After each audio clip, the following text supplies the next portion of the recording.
Good evening and welcome back to Allergic to Stupidity. I'm losing track. It's the 18th of January 2025, and life has been sort of laid back and relaxed today. And one of those websites or YouTube channels that I have run upon, which is going to build on the few things I've been talking about in the last couple of days, is something called Real Vintage Dolls House. Okay, and the young lady, and she's a young lady, is out of Britain, and she has come up with 10 ways to live a more simple life, and she's very much um, pushing a slower life. And I like listening to her. She's very much not, this is my way, but it's like, this is why I believe it. This is what you should see. And she's even said this isn't for everybody, but that she's just found that with modern day, it's push, push, push.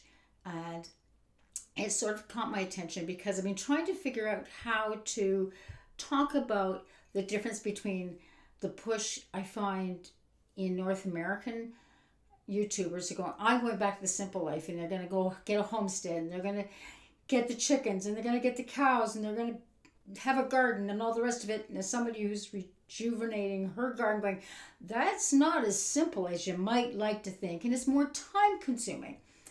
And there are several YouTubers that have gone, why we left it, or why we still live on the homestead, but we don't do it as, quote, the simple life, because it wasn't as simple as people like to think it is. And I've been trying to come up with a simplifying your life kind of chit chat.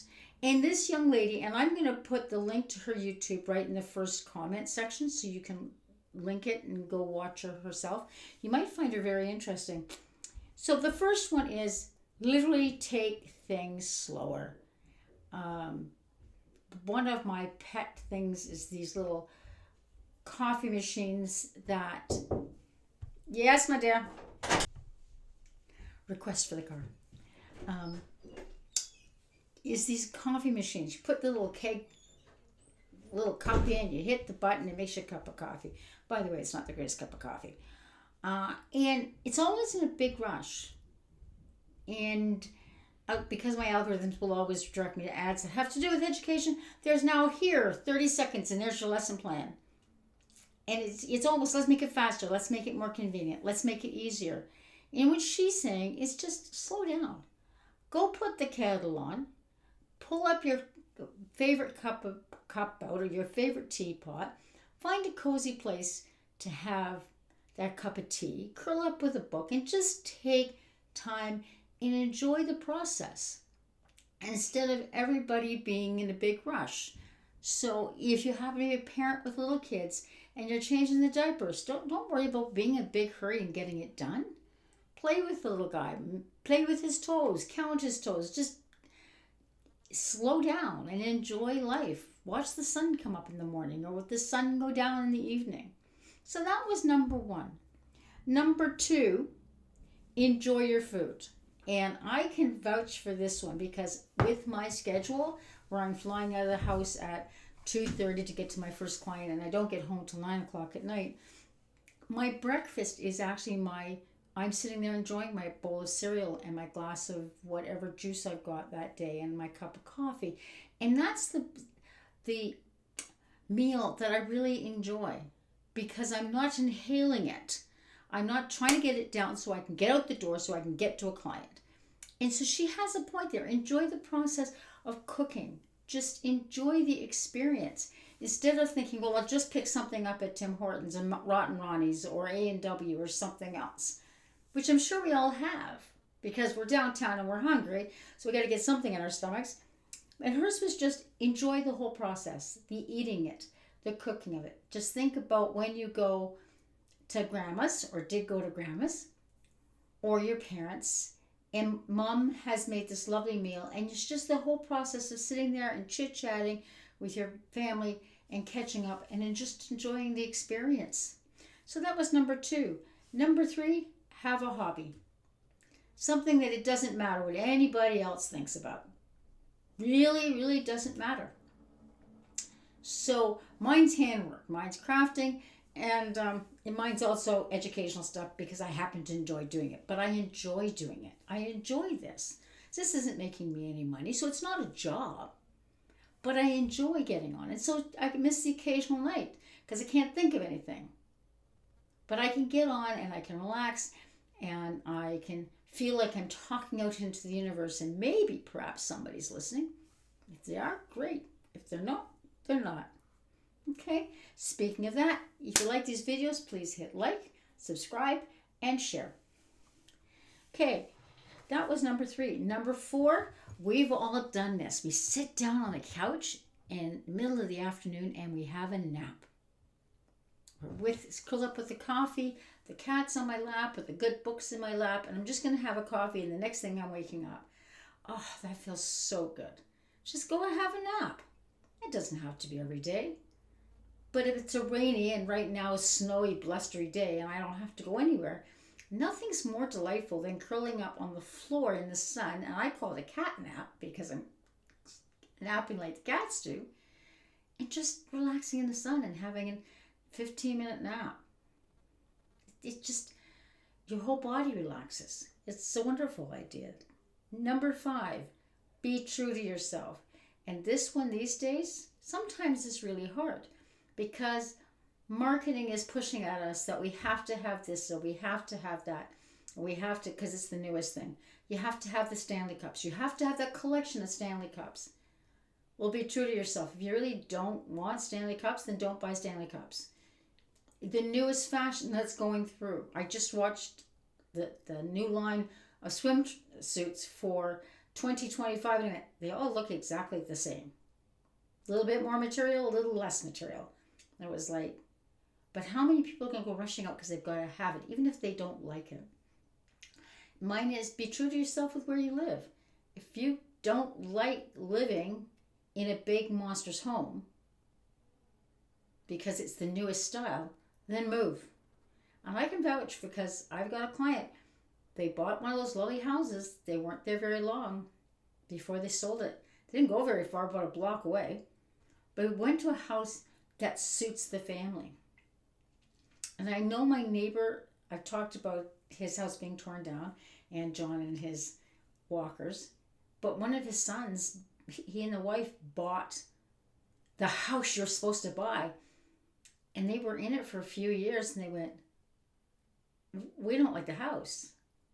It was a big, lovely, mansion-y kind of house. And they went, no. So they got true to themselves and they bought a house that they both really liked. I can rhyme off 4 or 5 people I know who did exactly the same. So be true to yourself. Be true to me. I'm living on my 2 acres. I would love to live on the East Coast. I love my ocean. But I also know there's a reality check. I can't exactly afford to pack up everything, and my family's all down here and a few other things. So, you know what? I got my 2 acres. I like my little house. I like my kitchen. I'm tweaking it and fixing up my house as I've got the money. But I'm being true to what I want. Because it's my place and it's where it makes me comfortable. Okay. Number 6. Be an animal lover. Get yourself a pet. Because if you're living all by yourself, and I'm not living all by myself, but I love my pussycats. I've got 2. Well, I've got one. My grandson's got the other one. But they love you unconditionally. They come and they curl up in your lap and they purr at you or they woof at you. And if you can't have animals because of wherever you live or maybe you're allergic to them, feed the birds. Feed the squirrels. There's just something about being connected with another species besides humans that it's relaxing. It's relaxing to watch the squirrels and grumble and grouch and hope to God they don't come in my back porch, but that's fine. Or putting out some nutty scraps for the little chipmunk who's decided to spend the winter in my back porch because it's away and it's warm and cozy and she's underneath my garbage cans. And that's fine. She never comes in the house. She just sits there. You can see her scurry away if I go out for garbage. But she's cute. She's adorable. And I watch the squirrels. But it's relaxing to watch them do that. And it's peaceful. And it makes me unwind. And it helps me slow down. Number 7, happiness and solitude. Guys, you don't always have to be around 40 million people. Usually, I'm in a class of 25 when I've got a full time position. But at the end of the day, it's so nice just to close the door. I'm still doing my schoolwork. I'm just putzing along, or lunchtime, and they've all gone out. I can close the door's closed. Other staff members get the hint. The door's closed, don't come in. Right? There's nothing wrong with that. There isn't one person in this house that doesn't like it when there's nobody home. They just get to get up and they can make themselves a tea or a coffee or a hot chocolate or whatever. They can lie on the couch and they don't have to think about it. There is happiness in solitude. That doesn't mean you're lonely. It just means that you're by yourself and you can relax. And it gives you peace. And you're not having to worry about the other person or making a cup of tea. Maybe I should make Johnny a cup of tea or Janie a coffee or whatever. You can just think about yourself. For me, I just putz out to the garden and I'm all by myself. Now it's wintertime, so I'm putzing in the house, right? So that was number 7. Number 8, make, do, and mend. And this is the one that really clicks with the way the world's going right now with the economy. We don't know what's happening. I just heard Donald Trump and I didn't follow this up, so this is almost, I wouldn't say quite hearsay, but it would be something I hadn't checked on. Is that he doesn't think Denmark has any right to Greenland, with me going, okay. And he said, we'll have to check into it. And maybe we'll put some tariffs on Denmark. So he's throwing around the tariffs to anybody and everybody. So it does mean that things will more than likely get tougher. So mending and making do, well, you know what? It feels good for wearing that sweater that I've had since I was a teenager. And that was a very long time ago, but it's still going. The sweater my sister knit and then didn't ever wear because, like I said, it's not her color at all. But it feels good that it's still going and that I can, keep it going.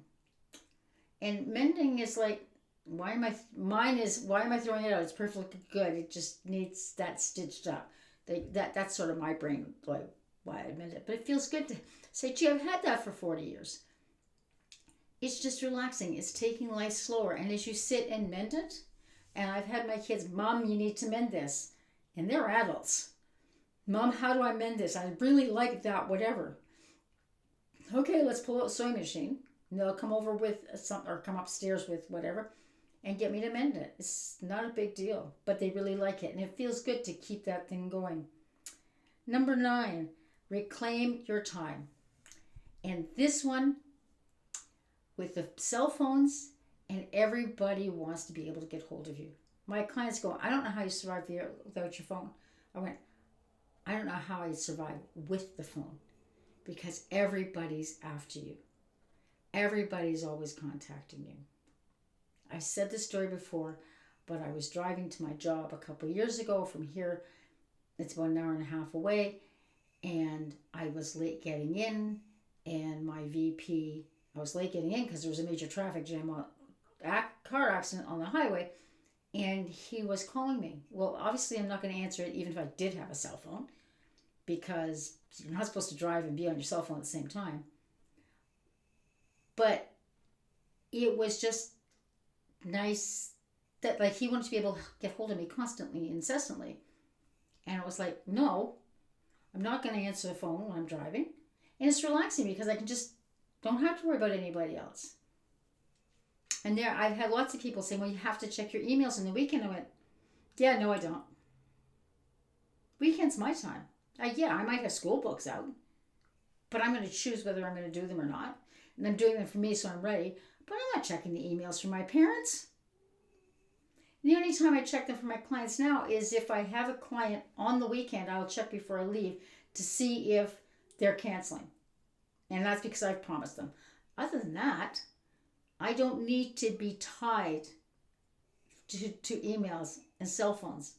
So learn to just turn off the phone. Everybody asks you for a favor.